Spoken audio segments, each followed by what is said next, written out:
Let's talk about a headline that has been all over the media since September 2008. What this headline says is words to the effect, "Bank bailout will soak taxpayers." I think it's important to understand that as obviously true as these headlines appear to be, they are in fact dangerously misleading. Let me suggest to you that the real source of monies for the bailout will not be the taxes we pay, but the value of your savings, the value of your checking account, the value of your IRA or KEO, the value of your other investments. The ultimate source for the monies for the bailout will not be coming from taxes, but from the value of all our savings. And unfortunately, I'm afraid that the heaviest burden is likely to fall on retirees and retirement investment portfolios. My name is Dan Ammerman. I'm a chartered financial analyst, a finance MBA, and a former investment banker. And about 20 years ago, I grew disenchanted with what investment banks were doing and began to seek out some different paths. Since then, I've written 7 books on finance and economics in which I've expressed my vigorous disagreement with what passes for the conventional financial wisdom. Because I became convinced a long time ago that going down that path, like we've all been doing with conventional financial planning, was more likely to lead to financial disaster than the financial security that has been promised.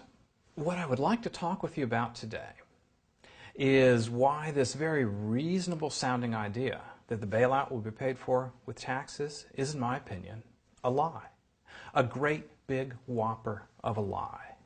Now, there are things you can do. There are actions you can take to defend the value of what you have, as we'll talk about later.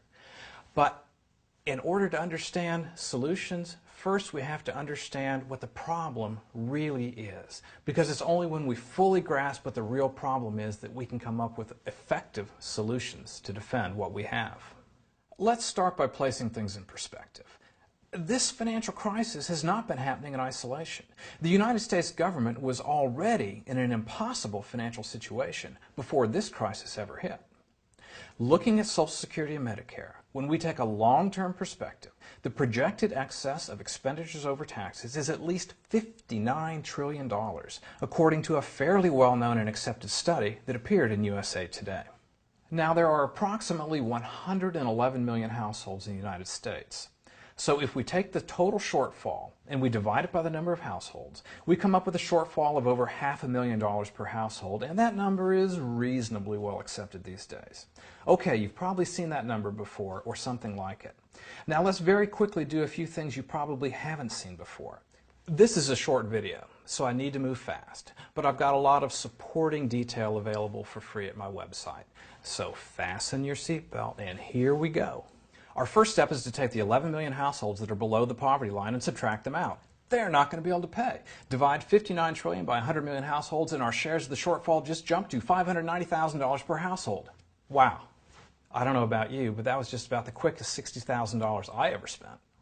Step 2 is, do we expect retiree households to pay for their own retirement? We've got quite a few retiree households already, and that number is going to be growing fast as an average of 4 million baby boomers retire each year. Adjusting out retirees leaves us with 79 million households. Divide 59 trillion by 79 million, and we all have to come up with $747,000 per household. Each of us are now up $217,000 compared to the USA Today number. Whew. That was a quick way to spend $217,000 of your money, but we're not done yet. Step 3 is there's more to baby boomer retirement than just Social Security and Medicare. Pensions and retirement accounts need to be cashed out, and when we add in that cost, we come up with a total figure per able-to-pay non-retired household, including Social Security, Medicare, pensions, and cashing out retirement investments of $1,060,000 per household. Now, you might think that our having just spent over $500,000 of your money in 30 seconds would cover it, but we're not done yet. We've still got a bailout and stimulus package to pay for. And how much is that going to cost?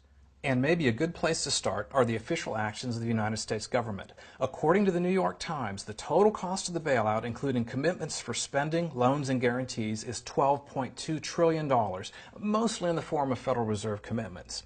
Now, we need to add in the cost of the stimulus package of approximately $0.8 trillion, and we get a total for official commitments at this time of approximately $13 trillion. Take the 13 trillion and divide it by 79 million households, and we come up with a total of about $165,000 per non-retired, able-to-pay household. That is a fantastic sum of money.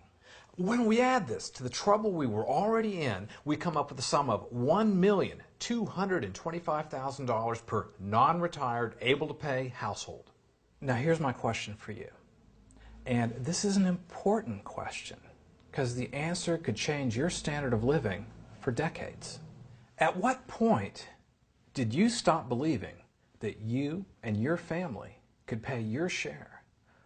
Was it this final $165,000? Was that the straw that finally broke the camel's back? Or was it the $60,000, the $217,000? Or was it that first $500,000, the very well accepted $500,000 that passed your personal ability to pay?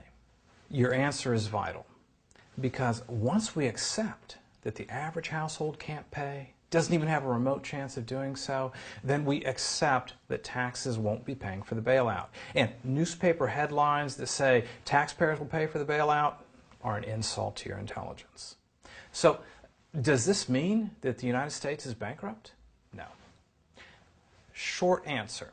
Nations that can borrow in terms of their own currency don't go bankrupt.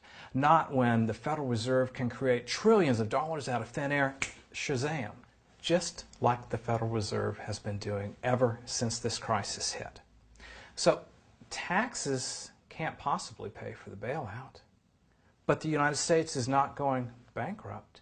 Just how do we cover the gap? Again, very short version. Pay in full, but make the dollar worth 5 cents. Drops the per household cost for everything from $1.2 million down to about $60,000.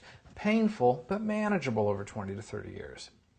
The problem is, this solution also drops your savings to a value of 5 cents on the dollar, meaning that $100,000 in savings you have just became effectively worth $5,000 to cover your entire retirement.